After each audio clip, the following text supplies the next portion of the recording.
Silver Maple Construction builds homes and commercial projects in the US and Canada, and some of the most advanced hangars in the world.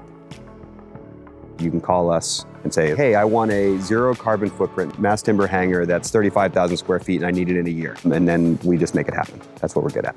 Aviation construction is one of the most onerous processes out there, right? Usually there's obviously the FAA, but also a municipality or a state government.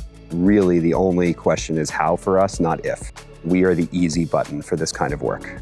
His ability to pop out to airports all over the country is really helpful. Being able to have those in-person conversations and really have the boots on the ground is essential. You roll up to a site and it's just a flat piece of land, and then you're walking away 8 or 9 months later and it's transformed property with brand new infrastructure in place.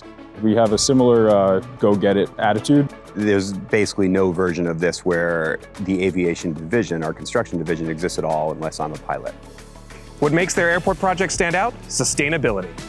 The realities of aviation are, unless you're using sustainable aviation fuel or something like that, or going down the electric route or the hydrogen route, aviation has a carbon footprint. So if we can make a change to where at least a portion of that footprint, if we sequester it in this building, we can take that and start to basically put a negative number on the steel and concrete that we're still using. I think that's a compelling argument for a really green building. I do see the industry going that way. People are very interested in sustainability aspects, more eco-friendly projects. We've been working a ton with Beta Technologies. We do a number of their chargers. They're doing a fantastic job of deploying a whole lot of chargers in a lot of places.